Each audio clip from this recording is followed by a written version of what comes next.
In early February 2025, trade tensions between the United States and Canada escalated following President Donald Trump's announcement of significant tariffs.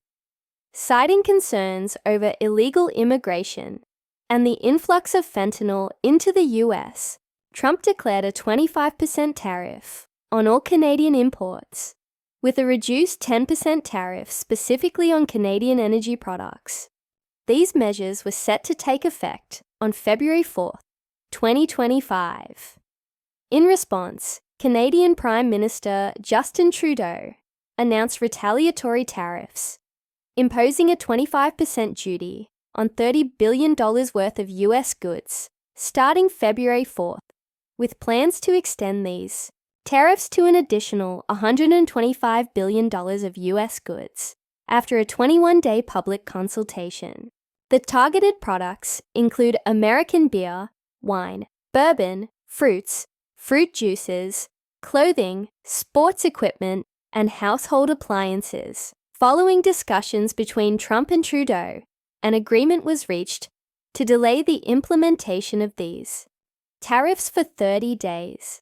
Canada committed to enhancing border security measures, including appointing a fentanyl czar and collaborating on a joint strike force with the US to combat drug trafficking.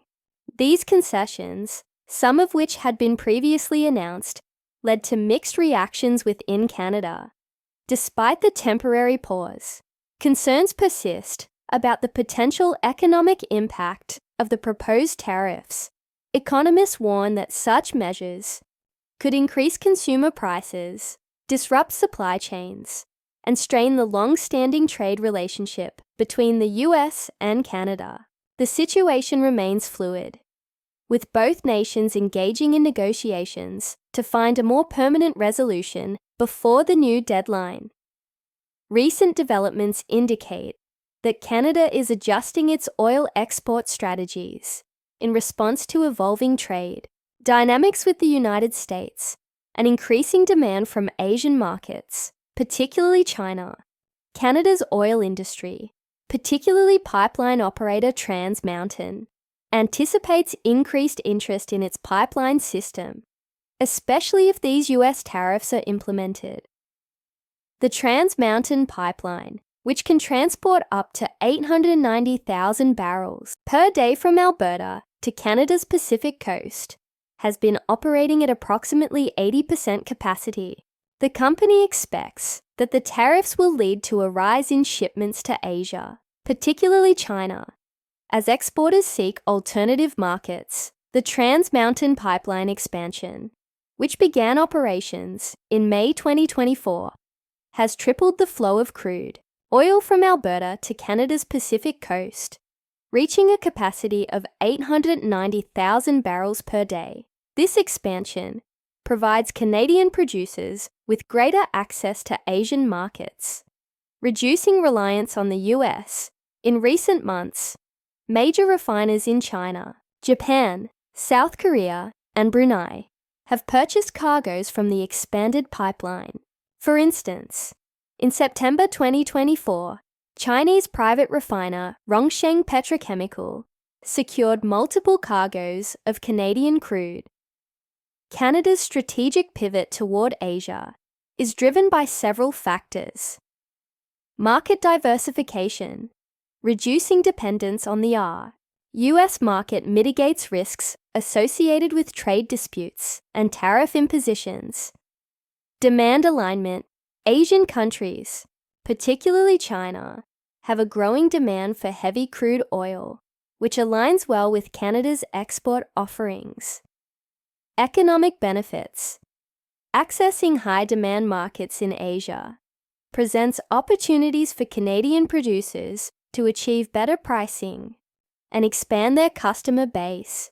Despite Canada's efforts to position itself as a leader in climate action, including implementing a nationwide carbon tax, the country continues to invest heavily in oil extraction projects. The Trans Mountain pipeline has become emblematic of this contradiction, as it facilitates increased oil exports to global markets particularly China. Critics argue that such investments undermine Canada's emissions reduction targets and highlight the challenges of balancing economic growth with environmental commitments. Canada is a significant player in the global oil industry, ranking among the top oil-producing nations worldwide.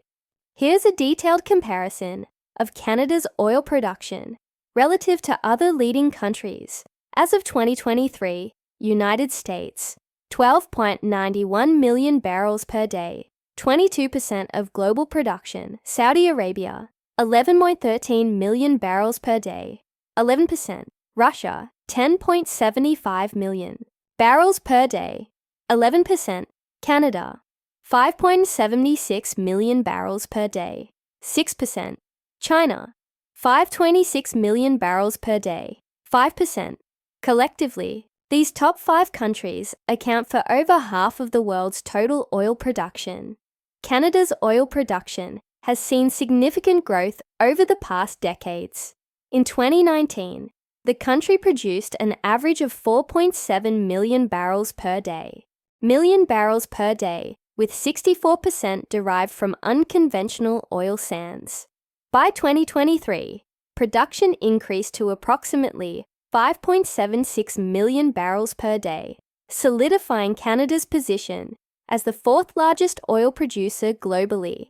Canada boasts the 3rd largest proven oil reserves worldwide, estimated at approximately 180 billion barrels, primarily located in Alberta's oil sands. This vast reserve base underpins Canada's significant role in the global energy landscape. A substantial portion of Canada's oil production is destined for export. In 2023, crude oil exports reached a record high of 4 million barrels per day, accounting for 81% of the country's total production. Notably, 98% of these exports were directed to the United States, highlighting the integrated nature of the North American energy market. Canada's export economy is diverse, encompassing a range of industries that contribute significantly to its GDP. Building upon the previously mentioned key export commodities, here are additional details. Mineral fuels and oils. In 2023, Canada's exports in this category were valued at approximately $43.40 billion, accounting for a significant portion of the country's export revenue. This category includes crude oil, petroleum gas, and refined petroleum products.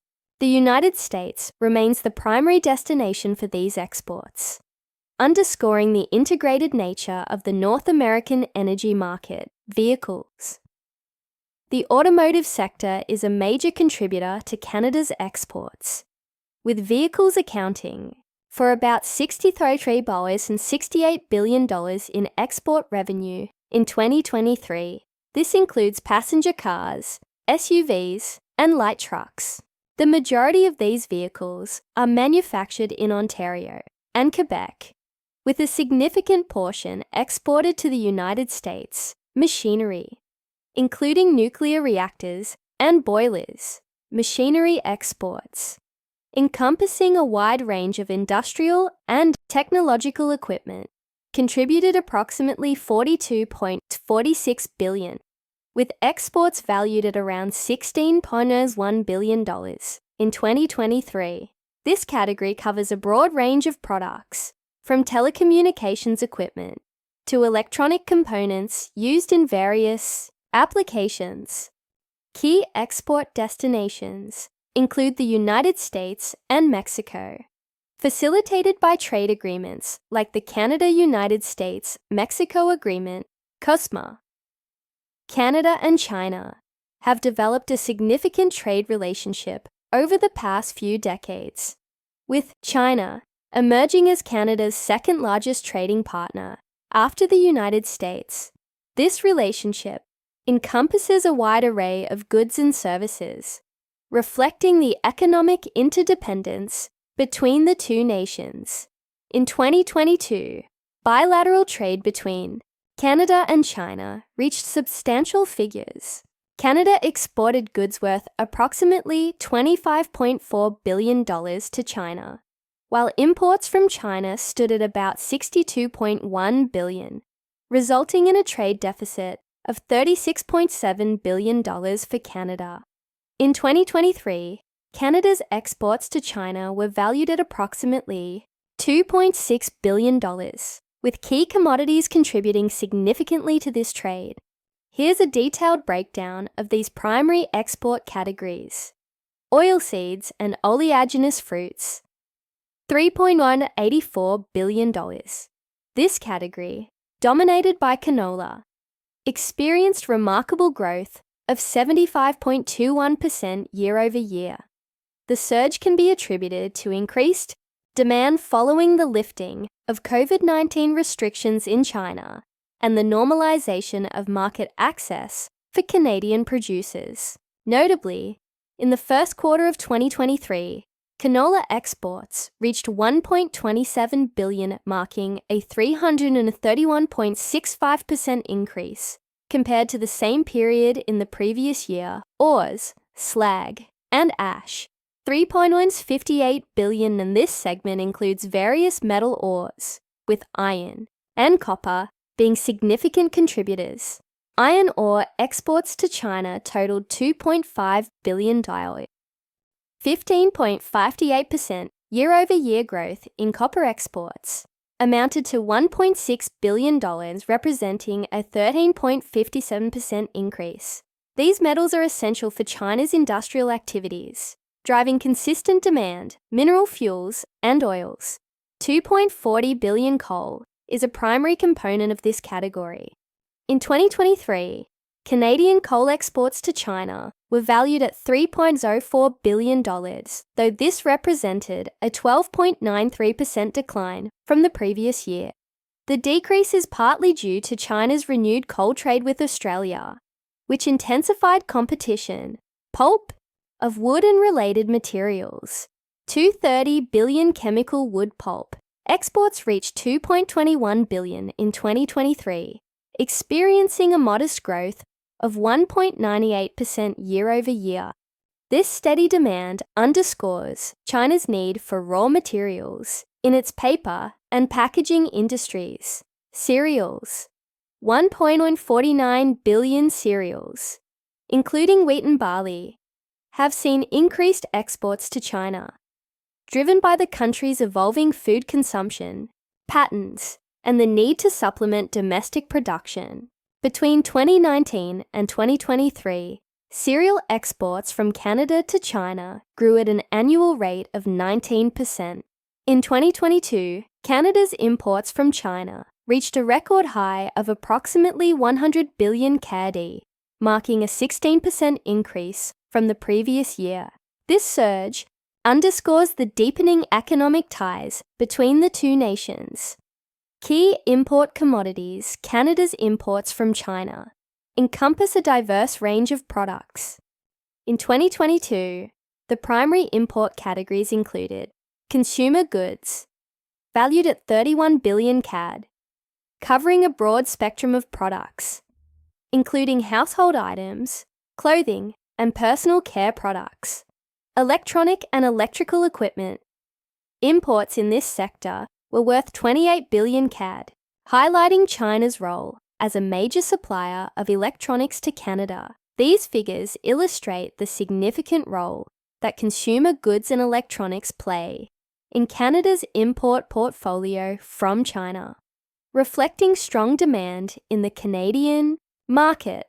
For those who may not be aware of the reasons behind these strategic moves and the growing tensions between Canada and the United States, let's take a quick look at the background. Before we continue, if you've enjoyed the video so far, could we ask for a small favor? Hitting the like button helps us reach a broader audience, and sharing your thoughts or feedback in the comments makes an even bigger impact. Thank you for watching. Now, let's dive back in. Political and economic tensions between Canada and the US in December 2024 at a meeting held at Mar-a-Lago with Canadian Prime Minister Justin Trudeau.